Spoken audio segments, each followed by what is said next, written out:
No. I got It's the it's recording. Oh, recording. perfect. Thank you. Hi, everyone, and welcome to our May webinar, our last one of this academic year. Really excited to be wrapping up another semester with everybody and looking forward, as always, to commencement. May is always a great month getting to go to Hershey and get to meet you guys in person. And for some of us, it's the first time we've met in person, so that's always great. Tonight we are going to, again, as I've mentioned many times since January, I'm sure people are tired of me saying, tired of hearing me say it, but this is the 20th anniversary of the PHP program at Penn State. So this month I am continuing with the theme of having somebody who has been an integral part of the PHP program and the Penn State family speak. I'm going to continue that through till December. So very excited that we have reached this 20-year milestone and very excited to see what we are going to be able to do for the next 20 years. So we do have a couple quick announcements before I turn it over, but we do have an emergency management meeting on Tuesday the 12th if anyone is interested, and if you don't have the information, let me know. And then on the 18th, we do have our book club meeting, and that's the 18th at 8 o'clock. And that is going to be House on Fire, the story of smallpox eradication, which is an amazing, amazing book. And as always, if you did read it and you want to come talk about it, that's great. And if you didn't get a chance and you just want to listen to us talk about it, that's great too. Just we are happy to have you come and just hang out and listen or participate. But great book. Very excited to be talking about that one this month. So this month, we are going to be talking to somebody who is really important not only to the PHP program and to Penn State, but also me as a Penn Stater personally. Pete Forster was my advisor when I was going through the program, and he worked with me on my master's thesis. So when I was going through thinking about this year and looking back at where we came from and where we're going. He was definitely one of the people that I wanted to send an invite out to, and I am so glad that this worked out schedule-wise and you were able to come talk to us. So I am going to turn it over to you and let you introduce yourself. But again, welcome and thank you so much for doing this. Well, thanks, Jen. It's really an honor and a pleasure to be here, and I know exactly what all of you are saying when you sit there and say, "Well, have we met face to face?" I think you and I've met once, Jen, in all the years that we've known each other. I think Just so. about. So, it's the reality of being a distance learner, right? So, I'm Pete Forster. I'm a professor emeritus of security and risk analysis from Penn State's College of Information Sciences and Technology. And I'm currently the chief academic officer of a small startup known as Littoral Dynamics that focuses primarily on hybrid threats. My area of expertise is counterterrorism. So what I have a few opening remarks that we can get over with really quickly, but you'll kind of see that trend.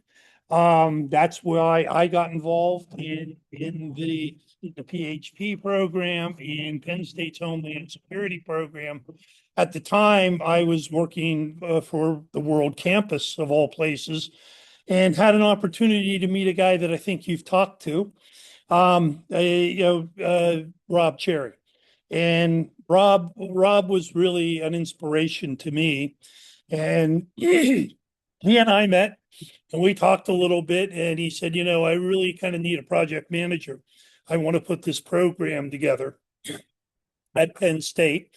Would you be interested? And it was like, yeah, this would be really cool to be involved in the opportunity to build a program. So when Jen says, oh, excuse me, when Jen says we're 20 years in, that's amazing because I could tell you 20 years ago there was a thought of, will this survive the next 2 years? But we started on it. As I said, I met Rob. Great respect for the man. As you know, he was in New York City on 9/11. After that, he came to Hershey, in just outside of Harrisburg in Pennsylvania, and said he wants to do the program. Always used to joke about Rob because there are a lot of people at the university who feel very important about themselves, and may not be able to take your call right away. And my comment about Rob, since he was also a trauma surgeon, he was the one person that I had no doubt if he said he couldn't take my call, he couldn't take my call. His hands were probably removing a bullet from somebody or something like that in the trauma ER at Penn State Hershey. But I don't want to do a lot about how the program started. I think Rob probably did that. Am I right, Jen? Um, yeah, the concept came out as basically looking from Rob's perspective, I want to do a public health preparedness program that's going to focus on the emerging threats. They were emerging threats in 2001, 2004 when we started to put the program together. Maybe they shouldn't have been emerging threats. Kind of missed a few puzzle pieces before then that may have put us in a better position to understand those threats. But it wasn't really something, terrorism striking the United States, the national tragedy, the self-doubt that came along with 9/11 was something that we weren't prepared for as a country. And we really began to build the program at Penn State from scratch. And while Rob kind of worked the internal side of the university, a lot of the things I did was begin to work the external side. So I became the university's representative to what is still exists today is the agency university partnership, which is a partnership between the Department of Homeland Security and academic community. It's housed out at the Naval Postgraduate School in Monterey, a really difficult place to have to go for meetings. But what was very interesting and telling about that in those early years was what are we dealing with? It's so funny. We sat down with a group of people from a conglomerate of agencies. Coast Guard was there, ICE was there, some of the IC was there, couple military people. And to be honest, Penn State was at the table, and the only other university I remember clearly, that's not true. There were some of the smaller universities, particularly those that cater to military education, place like Strayer. I don't even think Maryland was at the table when we started, but Texas A&M. And if you know anything about the Texas A&M program and the Bush School of Government, their program's named for a gentleman by the name of Dave McIntyre, who died a couple of years ago. And Dave and I formed a friendship because we were the academics in the room. So we had that opportunity to talk about, how do we really build a program that's going to be meaningful, that we're really going to educate people, that we're going to give this new generation of people a path forward, and in serving the national need. And that was really significant because what it brought back to Penn State very quickly was, hey, public health preparedness is great. It is a needed area, but there's a lot of other things we need. Maybe we want to teach people a little bit about what the Department of Homeland Security does, what their mission and role was. Matter of fact, I authored the first course on that. Maybe we want to look at some things around other areas. The group that stepped up really quickly at Penn State was the geospatial folks with the Geospatial Intelligence Program, their GIS program. And where does this fit into Homeland Security? Another group that stepped up very quickly were the agricultural folks in ag biosecurity. And there's an interesting story with that because these things come around back in where are we? Were in April. So I guess it was September of last year, October of last year. I was in Arizona at ASU to meet a person who does ag biosecurity, and a person by the name of Dr. Alicia Ellis, who runs their ag biosecurity program out there. And we were talking about where this field has gone. But it was very interesting when it started because, as you can imagine, and I'm sure Rob touched on this, a lot of this focused on counterterrorism, even in the PPH area, right? Um, and then all of a sudden, in 2005, we had this little thing called Katrina. And Katrina kind of shifted the perspective. It shifted the perspective dramatically, right? We went from a counterterrorism initiative to an all hazard kind of initiative. And how would we respond to national disasters? How do we coordinate among agencies? How do we share information? What's the role of state and local authorities in responding to this kind of event? And it gave us kind of spun off into a whole new area. The public health folks, I think, were well prepared for this because it fit nicely. I think it's similar enough that their learning curve was probably not as steep as some of the other organizations that suddenly had to think about this in the context of an all hazard environment. And I think we were doing pretty well. From the CT perspective, yeah, I think we've succeeded. We've avoided a major domestic terrorist attack since 9/11. But we've also seen the multiplication of threats. Interestingly enough, there are more groups listed today on the State Department's list of terrorist organizations than there was certainly in 2001. The estimate that I've read, some of the things I've read, Al Qaeda has more adherents than they did in 2001. And so the counterterrorism threat still exists. What we've seen domestically is mostly inspired, small scale, small cells, individuals, things like the Boston Marathon bombing, the attack on the Christmas party in San Bernardino, where 14 people were killed, 21 injured. The largest one in the United States was the attack on the Pulse nightclub in Orlando, since 9/11, obviously. And then as recently as New Orleans, where the guy drove the truck down Bourbon Street on New Year's Day. Um, Within that context, within the counterterrorism context, we've also had to learn about new and emerging threats. The whole idea of a resurgence of the violent left was not even considered back in 2006. We thought the violent left had disappeared. The anarchists, portions of Antifa, things like that. Some of the other groups that are out there and I actually briefed the Pennsylvania intelligence officers on threats, and we always go through what are these emerging threats.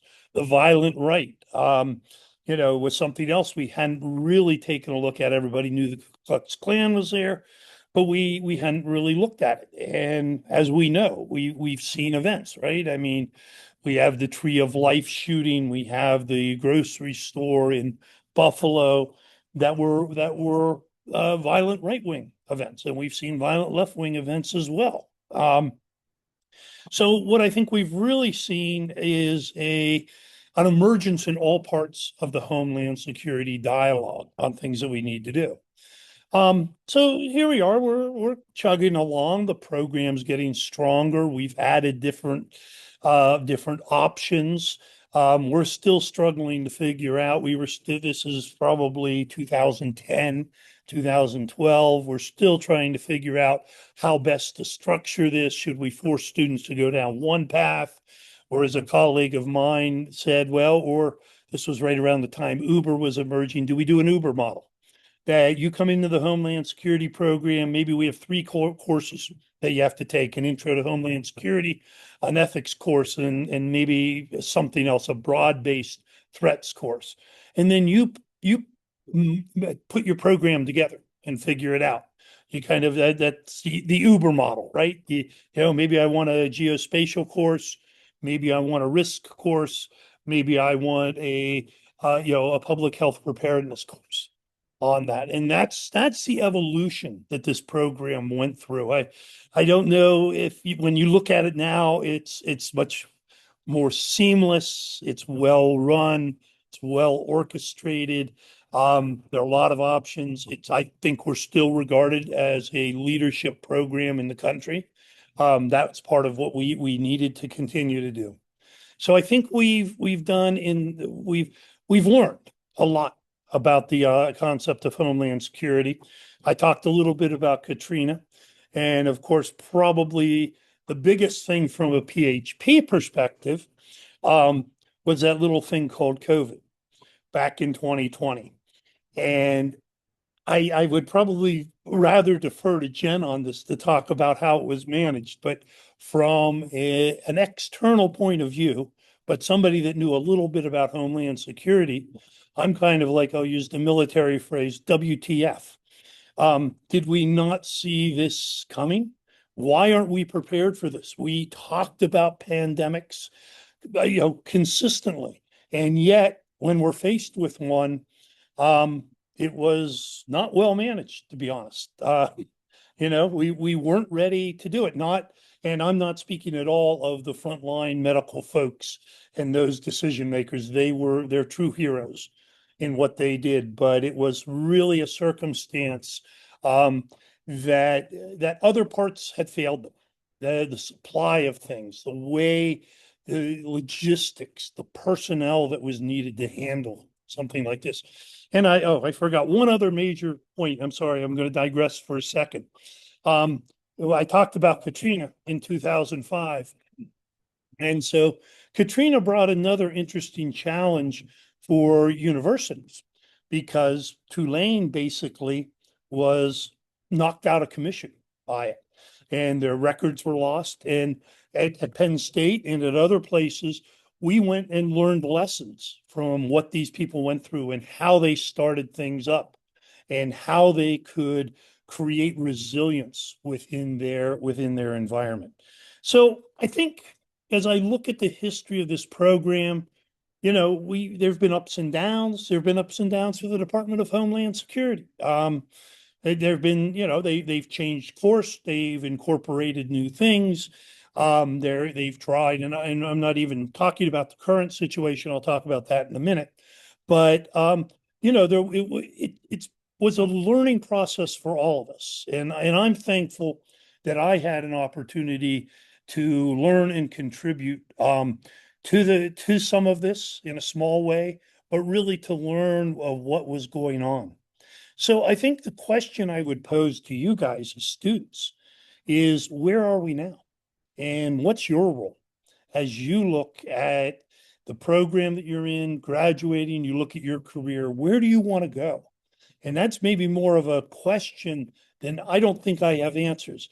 But I'll share another small story I was sharing with Jen that the company I'm with does a little bit of work with the Irregular Warfare Center in Washington. And the Irregular Warfare Center deals with hybrid threats. It's a relatively new center set up by DoD to really begin to look at the everything from cyber to disinformation campaigns to what I used to call when I was getting my PhD, which is in political science, incidentally, operations other than war, things short of the kinetic side of war. And that's pretty much what hybrid war comes down to, and how do we deal with those threats? But we went around the room and we were talking, and we talked a little bit about where we were today. So this was last July, so July of 2025. And they said, so what keeps you up at night? What are you most scared of? And, oh my God, AI and the ability to build a chemical weapon much more quickly than we ever thought was possible. The lone wolf who can walk into a shopping mall and empty an automatic rifle. Still obviously pandemics. How do we deal with pandemics? We're all part of this discussion. What's the threat of an Al Qaeda or today of an ISIS? What are those kinds of things? And it's interesting. They came to me, and I said, I got to say, I think what keeps me up at night is I sat in a room similar to this back in 2004, 2005, and we talked about the same things. And I'm just not sure where we really are. And we need folks like you who want to be involved and want to be professionals. And this is, in my opinion, this is an active profession. This is not something that you're going to sit back. Yeah, you may write the article, you may even write the book someday, but that's not what we need. And that was never the intent of this program. The intent of this program was to bring out individuals who had an understanding of the challenges facing our country and how we could address those challenges within the concept of Homeland Security. So I'll stop there for questions. I have a little bit more, but does this make any sense to anybody? Is it at all helpful? Or is it just like, God, could this guy finish? It's 8:30 at night and we'd No, like that to was be done with very class. helpful. It's actually funny that you said that. One of the lines that you said reminded me. Earlier this week, I was talking at a Homeland Security panel, and they asked, one of the questions was like, what do you see as your role professionally? And I think they were kind of expecting like a very like boots on the ground answer. And I said, um, a big part of be being here with public health, working with the Coast Guard with the seaburn threat. It's like a big part of what I am trying to do is just advocate for why these are important and make people realize, because it's so easy to like put public health in a box and either forget about it or think that it's a problem that it's gonna stay over there, and I'm not gonna have to worry about that in my plans. I'm not a biologist, I'm not a doctor. And then on the Seaburn side, those are nobody's ever going to nuke us. That's not I'm knocking on wood. That's never going to be a thing. And it's like, well, no, like there is more to the Seaburn world than a large nuclear bomb. So, um, please listen to us. Like we just saw COVID. And Right. the way we frame it from a Coast Guard perspective is countering weapons of mass destruction is not a statutory Coast Guard mission. We consider it to be an operating environment that anybody doing any Coast Guard mission could find themselves in. Like if you're going out to inspect containers, maybe there's something in the container that shouldn't be there. Or, you go out on a spill, that's a hazmat situation. You go on a boarding and there are a bunch of sick people. So we just like but yes, so much of my time is just advocating that these are real threats and these are things that you need to consider, and you can't just make them somebody else's problem because they're not happening every day. Right. I agree. I agree 100%. And the other point that you made is none of these topics that we talk about, or none of the tracks that you can take in the Homeland Security program at Penn State, whether it's the PPH program or the terrorism program, right? Track, these don't exist in a silo. All of these have ramifications far beyond what you might call their core issue. And COVID's a perfect example of that, right? Yes, first and foremost, public health preparedness issue, right? But look at what else we've seen. It crosses all spectrums of the society and as a major threat that people um, didn't really get it. And even today, I'm not sure how much people understand the impact that COVID had on all facets of Homeland Security. And we'll bring it right back around to the public health side of things and kids. Let's think about these kids who lost a year of school, basically. Yeah, they learned online, but you guys are online learners. You understand what that goes on. I can't see a first grader doing this and getting a lot out of it. But that's personal opinion. But things like that we haven't even seen all the ramifications. So I agree 100% that it's yeah, you're studying one thing, but keep the broad picture in keep that up first and foremost, because Who knows what's going to happen that's suddenly going to hit that either you're going to discover or you're going to have to respond to. It's incredible when you think about it. And one of my concerns, in all honesty, is I feel the Department of Homeland Security has lost some of its focus. I think there have been some policy decisions that have been made that are leaving us, to be very candid, and I'm not trying to be political in this at all, and you can shut me off, Jen, if you want, but Jen, as a member of the Coast Guard, is going to plead the fifth on all things yeah, political relating to and I would not DHS. ask you to do that. It's one of the things one of the things that I do get to do, and give you a little more background. I lecture at NATO. I lecture at the Defense Against Terrorism course at Oberammergau. And one of the things I always get to say at the beginning of my lecture is, I'm not a government employee, so I don't have any government restrictions on what I say. I'm an academic by habit. We tend to be both verbose and but also with no don't always see the blinders that we should have, but that I can also, when I share something, I'm not sharing information that's classified or anything like this. This is my assumptions, my thoughts, my analysis, and that's one of the things I'm a little concerned about. Our reduced resources. I was reading just last week over 400 FBI counterterrorism individuals have either quit, resigned, been reassigned, or have simply retired. There's a what I'm concerned about now is what I would term knowledge drain, right? What do people remember? I was in a conversation with a member of the NYPD about a month ago, and one of their counterterrorism guys, and we were kind of talking because an interesting situation came up. To give you an idea, at Oberammergau last year, a lecturer came to me and said, "Hey, I'd really like to give a lecture on 9/11." And I'm like, "Oh, Jesus. Why are we going to do that?" Or, everybody knows about 9/11. And he said, "Well, with all due respect, sir, 9/11 was 24 years ago, and people don't understand 9/11. They don't understand what happened. They don't understand the breakdown, the siloing of information that, if it had been shared, may have made a difference on that day."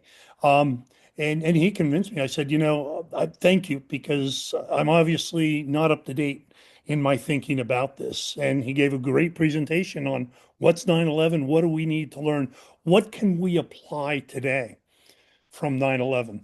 And that takes me back to the conversation with NYPD just a few weeks ago, that the lieutenant that I was talking to. So, we were chatting a little bit. I said, "So, how long have you been on the force?" Well, he said, "Let's see." He said, "I guess I'm looking at 28, 29 years." Okay. I said, "So you're old enough. You remember 9/11. You remember the day." I remember the day. I mean, I can remember watching the second plane hit the tower, right? And what happened that day, and just kind of walking around in a daze. And he said, "Yeah, I was a young patrolman on the street." And I said, I said it's refreshing, because, again, I'm kind of a counterterrorism person. Said, we can talk about things that happened, and kind of just, they're things you remember because you reach a certain point in life, you've studied enough that you simply remember things, and you can say, "Oh, this happened back in 2010. And how did we deal with it then? What were the steps that were taken? How did we respond to that?" And that's, I guess, what I'm passionate about in this field is developing the next group of students who are able to basically critically think. It sounds so cliche-ish, but that's what this is about. To understand your subject matter, but to understand how it also flows across things. And one of the things, just finishing up on my thought on the reduction in federal workforce. Think of what this is going to do to local law enforcement and to state law enforcement. The things that are going to be pushed down to people that never had any idea of what it mean, what some of these things mean. What should I look for um, from some a nihilist, violent extremist? What are the telltale signs of that? What are the signs of what are the first signs of an outbreak of a disease? Who do you talk to? Again, what did we? This was before COVID. We always said, the first people, and again, Jen, you could jump in and say, no, you're wrong. But one of the first people you talk to is the pharmacists. Get to know the pharmacist because they know what people are coming in and what the symptoms are and what drugs are being distributed. And those are the indicators and warnings. Hey, people laugh at me because like I've got my pharmacist guy. Like when it comes time for flu shots, I even check when he's there. I'm like, I gotta go see my guy. We don't take any new medication without running it by this guy. Like if he's Yeah. not there, the whole thing. I'm like, you can't And these retire. guys, they know, right? A lot of them know. A lot of them have been in the community a lot longer than at least where I live. I live up in State College. I still live in State College because when stayed when we retired from Penn State, and they're a lot more. The pharmacists are around a lot longer than the doctors are. Let me put it that way. The doctors seem to bounce around fairly quickly, but those are the kinds of things. I'm a lot about indicators and warnings. When I taught, it was a lot about indicators and warnings. Partnerships are huge from my perspective. I used to use the example all the time with various groups here at Penn State. I'd say, who are our best partners? I would ask the emergency preparedness folks, do you have a relationship with Walmart? Why do we want a relationship with Walmart? Well, it just happens 25 miles up the road from State College is a Walmart distribution center. And if you need lighting, if you need water, they have a huge supply of these kinds of things. And it'd be really nice to know the distribution manager up there so that when you have issues or when the tragedy strikes, um, you don't have to think, who am I going to call? You're on the phone to them. So partnerships are big in this, alliances. Indicators and warnings, as I said, I always used to talk about what they call chunking your threats, dividing up your threats. You're smiling. I think you may have remembered this because I was part of the 564 course was how do you chunk threats? Because if you take on the massive thing of Soberni is a good example. If I think about everything that could happen, and it's like, oh my God, you're like in the ocean being knocked under the waves. And it's like, but I can begin to break some of this down. Maybe I can understand chemical weapons a little bit better. Maybe I can understand the precursors that go into a biological weapon. So, chunking your threats, and you guys know the rest. Critical assets, always a big one. But the thing I always hammer on the intel officer, what the group I speak to is intel liaison officers. So these are intel folks across Pennsylvania, across all of the state agencies within Pennsylvania, everything from corrections to the Department of Environmental Resources. And I always stress to them environmental scanning. Know what's going on around you, know what's going on in the world. In the terrorist world, we always say if it happened there, you can bet there are people going to be looking at doing it here. Um, uh, and I think, one of the things I'd be looking at, and I don't know, Jen, you probably are, is the cruise ship that's currently off of Cape Verde with the outbreak of the of I'll mispronounce it, so I'll let you pronounce it. Hantavirus.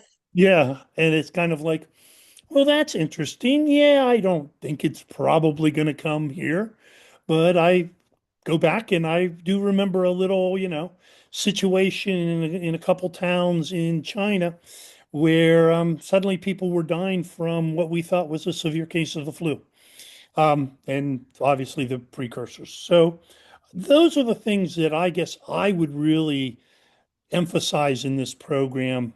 Critical thinking about what you do, thinking about what your partnerships are, who is it that you need to help to get your job done. Um, And it goes back to what are the indicators and warnings and how well do we share information on stuff? So again, I'll stop for questions if there are any, or I can keep babbling. One of the great things about being a professor is you know how to fill time. Hey, Kevin, Eric. Oh, Erica, I see you're unmuted. I was Yes. just gonna Hi, say, good since evening, everybody. Hi. hey, good My evening. question is, as a public health preparedness student coming out into the field, I still have about another year left until I graduate, but coming into the field as a new public health preparedness with all of the knowledge that we get from the program, how can you be looked at as more than just like a student who went through the program? If you're in a job interview and you're fresh out of the program, I have a law enforcement background, but other than that, I don't have experience in the field specifically. So, what can I do to be more well-rounded, or just advice in that aspect? Don't sell yourself short, Erica. You bring a lot more than only that. And those were Eric. Well, my camera's on, yours is off. But Thank yeah, you. don't sell Yeah, yourself short. thank you. Well, and you know what I would say? I would agree. First of all, you know, just the law enforcement background. Well, you learned a lot of things in law enforcement. You're probably very good at indicators of what goes on. You know how to gather information. You know how to relate to people in different situations.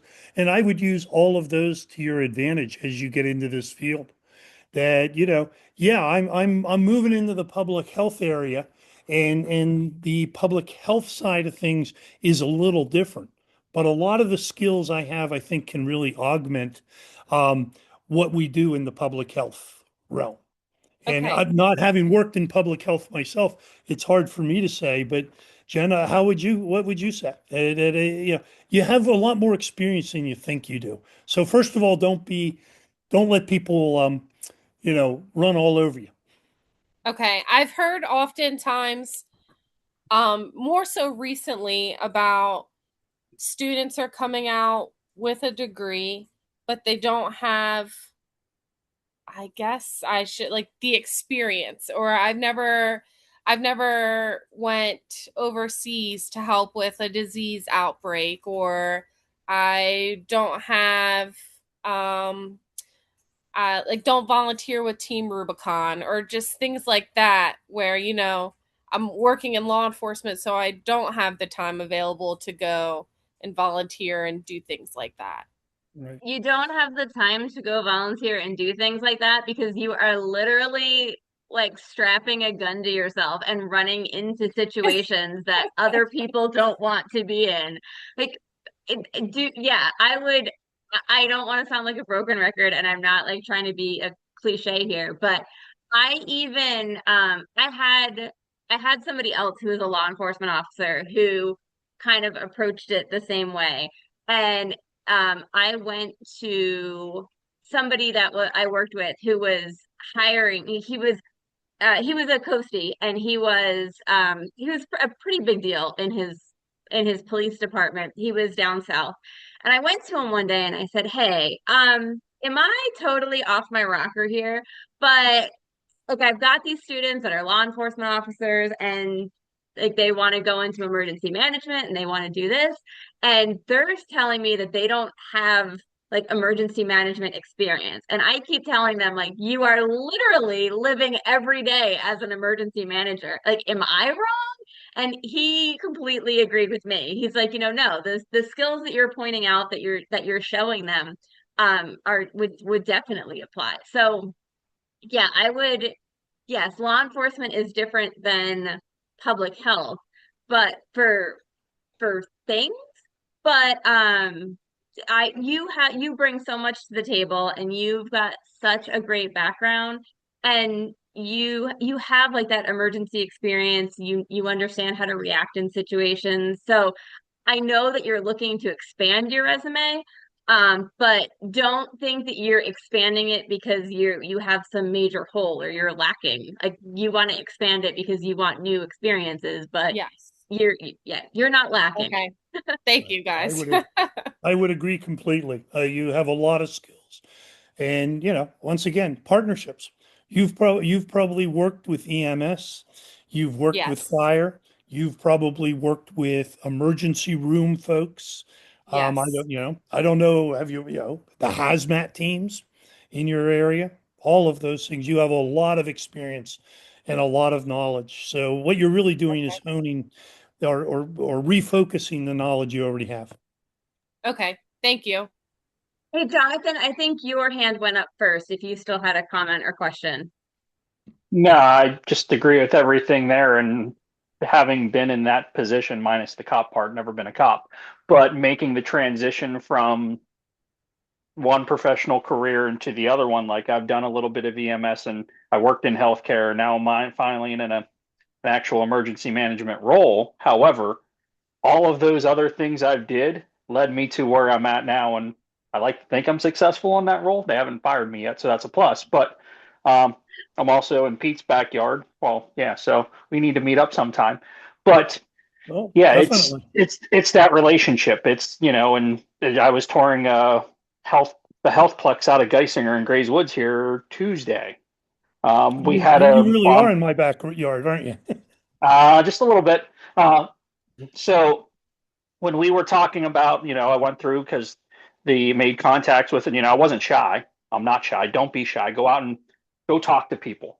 And I reached out to this person. That's how I got established there. And I got my local hospitals in the center region. Hey, we need to talk because we had some things happen at the one hospital really close to the stadium.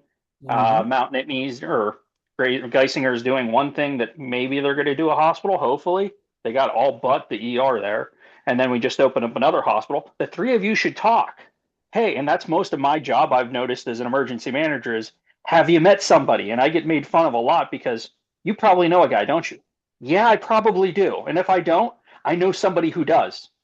And that has made like my life, and I'm going on my third year as an EM now, but it's like this is pretty easy, and a lot of it just comes back to relationships. I can talk to EMS, I can talk to police. This afternoon, I was talking to the EPA about some stuff that a lady in Ferguson Township had some things that she really shouldn't have. So, like I said, Pete, I'm really in your backyard. You really Uh, are. I'd love to meet up, Jonathan, at some point and have buy you a cup of coffee and hear your experiences and what you do because you bring up a really interesting point. And I'm sorry, we'll get a little local here. But one of the things I had wanted to do was get the local churches together, or the local churches, synagogue, and mosque together, just to say, let's get together twice a year and see what we're seeing in the community and what kind of threats that you've seen and what let's talk about it. Let's at least bring everybody up to awareness status that at least we know what's going on. And unfortunately it didn't gain much traction, but I applaud what you're doing. Yes, the hospitals should be talking. I was at the hospital not long ago where people, the nurses were still talking about the incident and, how do we feel safe? How should I feel safe? You know? you talking the bomb threat last Friday? No, I wasn't. Oh, No, I was talking to one a few months ago oh, up at Mount yeah, there Nittany. was a bomb. Yeah, there was a bomb threat last Friday. Oh, okay, So great. yeah, Great. Well, swatting. But yeah. yeah, Well, now I really want to talk to you. But but yeah, it was like the incident and I think this is relevant, Jen. I don't want to digress too much, but the incident that happened at State College Area High School about a year ago, yep, where a kid was going to let another kid in the back door of the high school with a gun. And luckily, somebody turned them in. I'm sure you're aware of it, Jonathan, probably yep. better than I am. But it's like, well, shouldn't we be talking about this shouldn't groups be talking about this and figuring this out and understanding what went on and causes? You Yeah, know, and I'm glad you brought that example up. And again, relationships. Like I worked for the university for several years before I left to do other things, and but I come back into the center region. The number two of facilities for the school district is a guy I used to work with for the physical plan for the university. So now when oh, I start talking shelter locations and all this other stuff, it's like, Oh yeah, Dave. Yeah, cool. Great, no problem. And so here's that instant connection that I wouldn't have never had, but yet if I need something and we were planning for the big snowstorm that was coming through here, fortunately we got nothing back in February. Yep. Dave took a truck home from the district, was getting ready to plow the parking lot himself if we needed to open a shelter for the region here. And Hmm. but that was easily done just because I knew the person. Right. So to Exactly. Erica's point, I'm just a cop. I make the joke of all the time. I'm just an EMT. I'm just the ambulance driver, but I know them much more than that. But go Yep. out, and I will say this with a lot of appreciation. We could talk about more about other stuff too.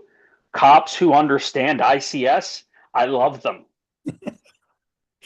That's pretty because good. very few people actually understand that, especially once you put on a badge. No offense, but Yeah. Yeah. No, it's funny. We did a lot on ICS within the program, and I know Kevin has a question, but yeah, ICS is critical.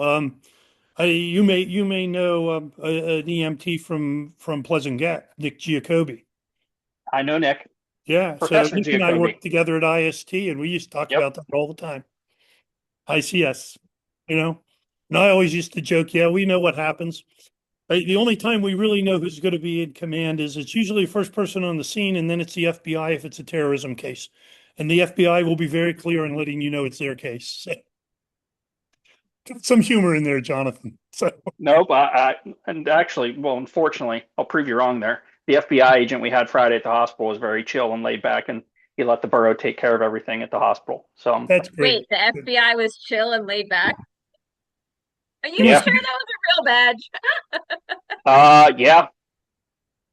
they do have some good FBI guys in the They air do. here. And again, local relationships. We have lots of events in the center region every year. So, but how Mhm. many other people get to truly work with FBI agents? And hey, Andrea, how you doing? Oh, I'm good. I see them out at the State Theater or somewhere else, but because we work together so frequently, it's very nice. And when we need them, hey, they're involved in the Arts Fest planning that's coming up here for both arts festivals coming back to town for the informal Penn State reunion.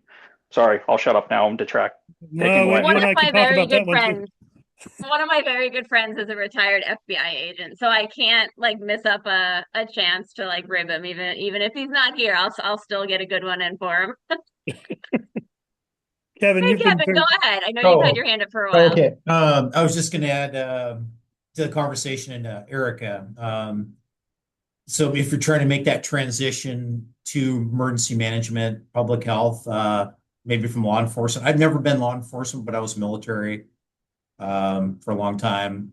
But one of the courses I thought was really good in PHP was, I'm going to forget the name, Jen, but it was the Vulnerability Critical Threat Assessment course, The PHP. It's critical required. infrastructure one, Yes, that's it. It's required course. 8:30. Mhm. 8:30. Yeah, that is a good course. If you haven't taken that, Erica, the thing I think it's good about all the PHP courses, specifically that one. Remember, I'm from Portland, Oregon, not Pennsylvania. Never been there. So I use all of my case studies, homework assignments locally with Portland, Oregon, with people I work with. So I did a hazard vulnerability assessment on a local hospital and built that little thing out over that course. And then I talked about it in my job interview, and I think it helped. And I showed them some snapshots of that thing. And it's helpful. It translates. Yeah, I don't work at a hospital, but I work at a small college where we face all the similar things. And I think it's perspective. Um, like the hospital said, like they're worried about pandemics. We've been through that. But supply chain shortages, sure. Earthquakes on the West Coast, yes. Power outages, um, ice storms. Those are like the natural hazards that we face. So I rank, that's part of that process. You rank them out. But that was helpful. I talked about that, Erica. The other thing I think that you probably bring to law enforcement that I find that I spent a lot of time doing emergency management, and again, it's related, is that threat vulnerability assessments and risk assessments. I work closely with campus safety. We don't have a police department, but that's the closest thing we have. And we're always looking at events. Um, are there outside people coming in? Is it ticketed?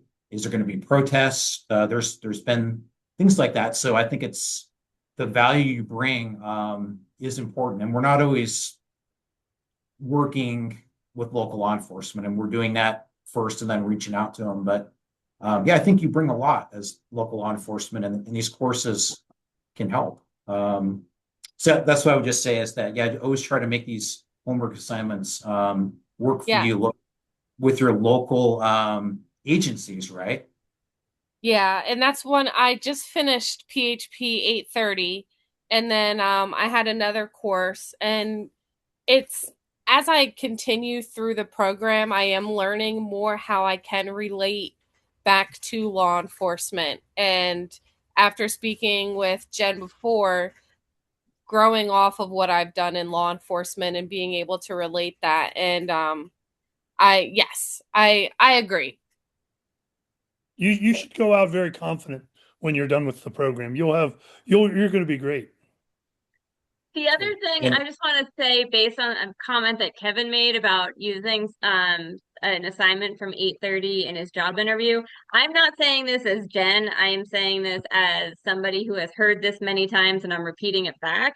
But I have heard students that have taken assignments like that and some of the papers that you've done in 410 and have used them in job interviews, and they've been very successful. So if there's something like if there's an assignment that really like means something to you, or that you that is tied in to a job that you're interested in, apparently, I mean, I want to say that it has proven successful for people. So I'm not trying to toot our own horn. I'm trying to Yes. just provide perspective. I've heard. I've heard that also about doing tabletops. If you have an interview and saying, "Hey, yep. can I do a tabletop for you?" And that's one of the courses that I'll be taking in the fall. Hopefully, I plan on doing is learning how to do the tabletop. And I've actually been trying to get more involved at my with my job on being a part of the program planning and large event planning, because I think that's also, just like you guys all have said, that's something that I can add to that resume builder, but also it relates with law enforcement and public health and trying to get more involved in the emergency management aspect with my law enforcement job. The other thing I'd add to that, and I know none of you have a lot of free time, but look at different groups. The threat assessment professionals isn't it ATAP? I think they're the Association of Threat Assessment Professionals. Is an interesting organization, and you learn a lot from going to those kinds of meetings when they'll do those. Or one you're probably familiar with, Erica, is ILEA, the Law Enforcement Intelligence Group. And these groups have a lot of knowledge, and I agree with what everybody said. Real world experiences really bring things home. And yeah, tabletops are great. I had a chance to do tabletops internationally for a number of years on CT topics, and I swear I learned probably as more than what the participants learned in facilitating it. There's just, you guys, the one thing that has always amazed me about this program is the wealth of knowledge that the students bring with them. And I think it's people like Jen that are able to kind of mold that and give you the confidence to, you know, take that and apply it maybe in a little bit different way, but it's what you already have. I Maybe threw in we the have chat a some. Oh, go ahead. I threw in the chat a shameless plug, not for the program. I love the program. That's why I'm still here, and it's been 10 years since I've graduated now. Oh my. But Oh my gosh. yeah. NDEMU down in Emmitsburg, free training. Mhm.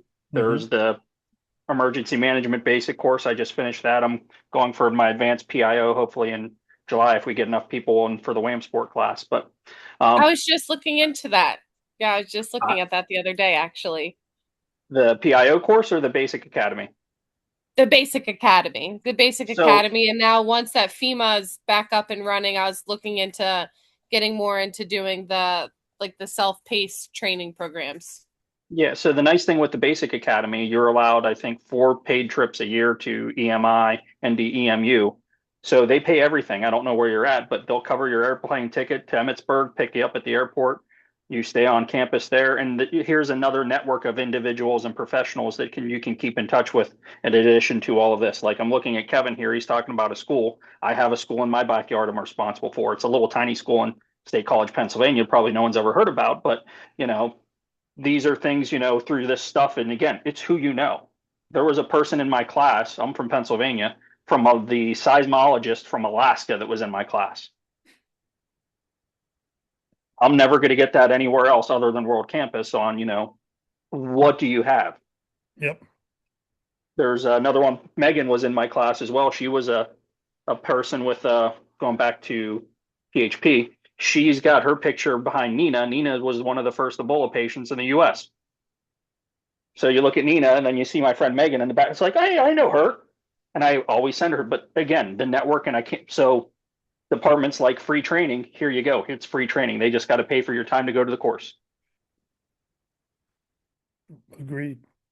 That's a good point. Yep. And, Well, and Kevin, I don't envy your position in the sense of trying to deal with emergency situations in a college setting is incredibly difficult. I guess one thing I've learned, I've almost been here a year, but tabletops, like I love ICS, I love the structure, but I'm having to adjust it to what the college does here. Tabletops are more informal, they're more like discussions. But we did a measles tabletop, Jen, about 2 weeks ago, and I thought it was good. I mean, was it as perfect as I thought? No, but we did it, and I felt like because there's a lot of measles cases in Multnomah County, where I'm at in Portland, in Oregon, something Gavin talked about last year. So I think it's going to be worse this year in 2026. But at least we did it. But we realized we didn't have HR there, and we didn't even think about that. But that's like for people that work, not the students, but the faculty and staff. If they're not vaccinated, because they don't have to provide vaccination status, they might have to work remote. So we learned a lot. At least we learned that we're going to partner closely with HR and write that more into our plan. But yeah, tabletops are good. You can make them, they don't have to be super formal. That's what I've learned. But it's just getting that right people in the room and just talking about it. And shameless plug, I have a great tabletop that comes from a case here at Penn State. It's anonymized now. What? Maybe I can tie into that shameless plug. Maybe it sounds like there is interest in tabletop. So maybe this summer or into the fall, maybe we can do a virtual tabletop and like get everybody who's interested together. We can talk through some of these things not, I'm not saying super formal, but more formal than just a discussion like this. We can have a virtual tabletop and see how that goes. We did it in a class I think it was last summer, and the students really loved it. So if there's interest, maybe we can do That that. sounds like a great idea. I shouldn't have said it in front of you just in case it doesn't happen, because I'm still devastated about this summer. I have high hopes. It's okay. I was hanging on for the summer course, but I understand things happen. It's okay.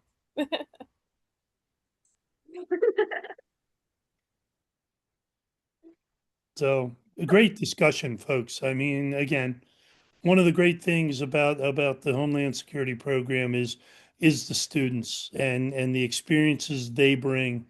And having taught in the program, I can tell you, once again, it's a learning experience on both sides. It's an easy program to teach in because you're getting something all the time. And I'm sure I could see Jen shaking her head that you're also challenged. You got to be on the top of your game. No offense to the undergrads. I love teaching undergrads too, but I could walk into an undergrad room and tell them, a lot of things that I wouldn't want to try to tell people in the Homeland Security program. That is a very good point. Well, I know we have some Pennsylvania people, so just FYI, I am going to be in Hershey for commencement the night of the 15th. So if anybody's around the Hershey Lodge, if you want to grab dinner, let me know because I will be there. What day of the week is that? That's a Friday. Okay, I will be there. It's awesome. Yeah, my mom is in Harrisburg, and I'm usually there on the weekends. So come down Thursdays or Fridays. So I'm not too far away. Okay, great. Well, then I am, like I said, I will be at the Hershey Lodge, so we can have a PHP drop-in dinner. Anybody who's interested? I have drill at the Gap that weekend, so I'll be around. Oh, that's awesome. Okay, so this is so weird. When I try to plan these things, nobody's around, and then I just randomly make a comment, and now it's working. So I hear I'll Kevin's send out. flying in, that he was going to fly in. He was going to be on the East Coast Yep. that weekend. Yeah, I'll be in Harrisburg and Hershey. Yeah, so I'll be around. So if you guys want to do like a dinner, yeah, I'll be there. So I get to Pennsylvania on Wednesday and Thursday. I'm gonna go see State College, and then Friday, I'll be near the Hershey Lodge. So and then Saturday's commencement. So I'll be around if you guys are gonna do like a dinner. Yep. And you have your red, white, and blue honor cords, right? Yes, I do. Okay. Yes. So I'm ready for that. Yep. All right, great. Well, Great. tonight ended up being much more successful than I thought. So, Pete, if you want to come down, we'll be Yeah, there. If you I want know, to the have a 15th at the Hershey Lodge, right?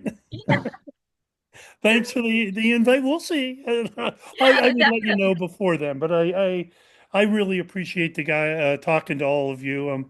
I'm a little surprised, Jen. What did you mean? Was a lot more successful than what you thought. That really makes me a little worried. no, no, no. I meant when I threw out Oh, the thought. This was a yeah, I'm great talk. kidding. You know that. I'm just giving you a hard time. Yes. So no, it was great. I really appreciate everybody's time, and I appreciate the invite. It brought back, a lot of things I had to think about that I haven't thought about for a while. You're in a great program, folks. And you have a great instructor. So Thank thank you. you. It's no, And Thank you very much. Thank you. okay. it's been crazy to see it, to see everything in the past 20 years and to know now I have a much better between you and Dr. Cherry, like the background. So it's amazing to see how it started, where we are, where we're continuing to go. So thank you for everything that you did towards this. Well, I don't know what I did. I know what Rob did, and it was a great opportunity to work with a great guy. And I just appreciate him giving me the opportunity to work with him. So, Oh, great. hey, Jonathan, I saw you shot up. You threw that in the chat, didn't you? Your email. I Yeah, did. it's in the chat. Okay, cool. I'll drop you a note if that's all right. And Jen, I'd like to follow up with you on the conversation we had before we started, if that's Yeah, okay. definitely. Okay, if you're interested. So, Yeah, no, that does sound interesting. all right, you'd be a great resource. So, Thank um, you. yeah, well, you bring a lot of different perspectives. Once again, one of these people who has, multiple skills to bring to topics like this. Well, thank you. So, Well, I hope everyone has an amazing night and the rest of your week, and we will see you soon. Thank you. Bye, everybody. bye-bye. Thank you again for Bye. having me. Thank you so much for coming. My pleasure.